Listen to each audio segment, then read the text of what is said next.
Hi everyone. जो आज का हमारा लेक्चर है उसमें आपको मैं ये समझाऊंगा कि जो हमने डमी कोड ऐड किया था इसका यूज़ क्या है। तो सबसे पहले जो हमारे पास डिक्लेरेशन होती है वो होती है डॉक टाइप एचटीएमएल। ये एचटीएमएल का पार्ट नहीं होता। ये बस इसका ये यूज़ होता है कि ये ब्राउज़र को बताता है कि जो हमारे पास डॉक्यूमेंट है ये एचटीएमएल का है।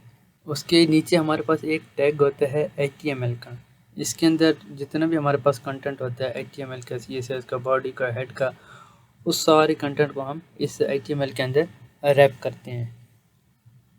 एचटीएमएल के अंदर हमारे पास एक एट्रीब्यूट है लैंग्वेज का, LANG से लिखा गया है। इसमें ये बता रहा है कि हमारा जो डॉक्यूमेंट है उसकी जो लैंग्वेज है वो इंग्लिश है। उसके बाद हमारे पास हेड है। हेड के अंदर हम अपने वेब पेज का, जो हमारे पास एक वेबसाइट होती है उसका टाइटल लिखते हैं, कुछ मेटा टैग ऐड करते हैं। इसमें जो पहला मेटा टैग है हमारे पास वो है character set UTF-8। Main use इसका ये होता है कि जैसे हम अपने डॉक्यूमेंट में लिखते हैं ABC या कोई टेक्स्ट लिख रहे होते हैं, ये उसको कंप्यूटर की ज़बान में समझा रहा होता है। ठीक है, ए है ना, ए को वो कोड में कन्वर्ट कर देगा 0-1 की फॉर्म में। मेन मकसद ये कंप्यूटर उसको रीड कर सके ताकि। दूसरा हमारे पास होता है व्यू पोर्ट। व्यू पोर्ट ये रेस्पॉन्सिवनेस के लिए यूज़ होते हैं कि हमारी वेबसाइट के अंदर जो कंटेंट है उसको डिवाइस पर डिवाइस कैसे दिखाना है। अगर डेस्कटॉप पे है तो उसको कैसे दिखाना है, अगर हमारे पास टैबलेट हो, मोबाइल हो, तो उस हिसाब से हमें दिखाता है। दूसरा हमारे पास एक टैग यूज़ हुआ है टाइटल का। टाइटल का सिंपल है, इसमें हम अपनी कोई भी जो भी हम अपनी वेबसाइट बना रहे होते हैं उसका हम टाइटल जहाँ लिख लेते हैं। इसका कोई भी अब अगर कोई प्रोजेक्ट बना रहे हैं जैसे आउटफिटर का, तो आप आउटफिटर का यहाँ पे वेबसाइट का टाइटल दे सकते हैं। तो इधर मैं आपको दिखाता हूँ, ये देखें, ये हमारे पास आउटफिटर के ऊपर टाइटल शो हो गया है। नेक्स्ट हमारे पास है बॉडी। बॉडी के अंदर हम क्या करते हैं, बॉडी के अंदर हमने अपना कोड लिखने होते हैं। जो हम वेबसाइट बना रहे होते हैं ई-कॉमर्स की, उसका स्ट्रक्चर हमारे पास इस तरीके से होता है। सबसे पहले हमारे पास आ जाता है हेडर। हेडर का टैग है। उसके बाद हमारे पास नीचे बहुत सारे होते हैं सेक्शन, 3 होते हैं, 4 होते हैं, 5। उसके नीचे हमारे पास होता है फुटर। ये जो स्ट्रक्चर है हमने अपनी वेबसाइट का ऐसे ही फॉलो करना होता है। जब भी हम वेबसाइट बनाते हैं सबसे पहले उसके ऊपर हेडर आ जाते हैं, दरम्यान में कोई भी सेक्शन आ जाते हैं और लास्ट में हमारे पास फुटर आ जाते हैं। तो ये स्ट्रक्चर फॉलो करने से पहले मैं कुछ चीज़ें आपको समझा देता हूँ। इसके अंदर एक मैं डिव बनाता हूँ। डिव के अंदर मैं कोई भी टेक्स्ट लिख लेता हूँ। फर्स्ट में हम लिख देते हैं लोगो, इसको लिख देते हैं आइकन। ये एक डिव है, इसको मैं नाम दे देता हूँ पेरेंट। और ये तो इसके क्या है, चाइल्ड है। ये भी चाइल्ड है इसका, और ये भी इसका चाइल्ड हो गया। इसको वेबसाइट पे देखते हैं कि ये कैसे शो होगा। फ्रेश करते हैं, ये देखें हमारे पास एक टेक्स्ट आ गया लोगो और आइकन का।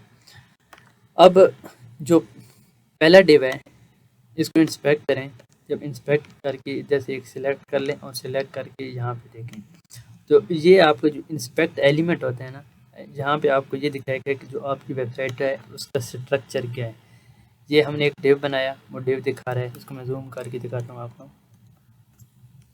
ये मैंने पेरेंट बनाया है, यहाँ पे देखें ये पेरेंट मैंने बना दिया। ठीक है, उसके नीचे हमारे पास इसके 2 चाइल्ड हैं, चाइल्ड 1, चाइल्ड 2। चाइल्ड 1 ये डिव देखें, डिव अपनी पूरी विड्थ ले रहे हैं, इसलिए जो डिव होता है इसको हम कहते हैं ब्लॉक एलिमेंट।